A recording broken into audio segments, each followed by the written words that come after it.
Chapter 9. The Haunting of 25 Fields Path Way. The last rays of the setting sun cast long shadows on Fields Path Way, the street that had always held a peculiar charm for Tom, Tallulah, Sneaky, Colin, and Sherry. They were a tight-knit group, bound by years of shared adventures and the unyielding curiosity that only children possess. But of all the places in their small town, none intrigued them more than the dilapidated house at number 25. Fields Path Way was lined with neatly kept houses, their gardens manicured and fences freshly painted. Yet 25 Fields Path Way stood in stark contrast. Its once white paint had peeled to reveal the grey, rotten wood beneath. Ivy snaked up its sides, and the garden was a tangle of weeds and overgrown bushes. It was the sore thumb of the street, an eerie reminder of a past that refused to be forgotten. "That's where the old law courts used to be," Tom whispered, as they huddled together on the corner one warm summer evening. "You know, where they used to hang the criminals."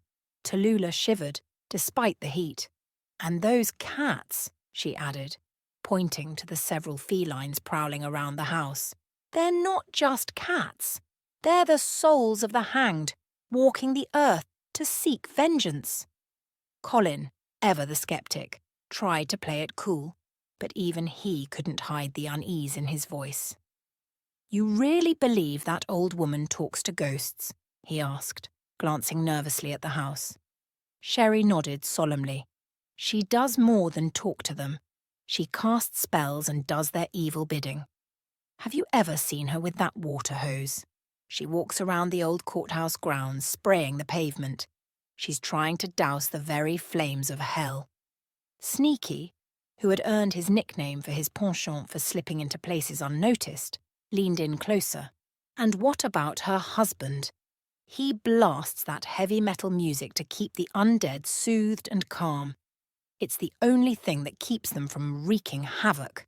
The children stared at the house, lost in the terrifying possibilities. They had seen the old Norwegian woman, her grey hair pulled back in a tight, low ponytail, her eyes cold and calculating. Her husband, in stark contrast, was a friendly man who greeted everyone with a smile. But his loud music and the way he always seemed to be watching over his shoulder added to the house's mystery. "Tonight," Tom announced, breaking the silence, "we're going to find out the truth." As dusk turned to dark, the children crept closer to the house. They hid behind the thick bushes, peering through the broken slats of the fence.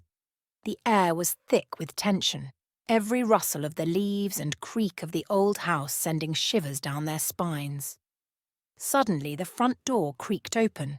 The old woman stepped out, dragging the long water hose behind her. She began her nightly ritual, spraying the pavement around the house, her lips moving in what the children could only assume were incantations. Sneaky nudged Tom. "Let's go around back. We can sneak into the basement. I heard there's a door there that's always unlocked." The group moved silently, like shadows to the rear of the house. Sure enough, they found a small door, barely hanging on its hinges. With a quick glance to ensure they weren't seen, they slipped inside. The basement was dark and damp, smelling of bad cooking and something far more sinister. Tallulah clutched Tom's hand, her heart pounding in her chest. They moved slowly, their flashlight beams cutting through the darkness. Old furniture, covered in dust and cobwebs, filled the room. But it was the large wooden door at the far end that drew their attention. "It's got to lead to the old law courts," Sherry whispered. Colin nodded and pushed the door open.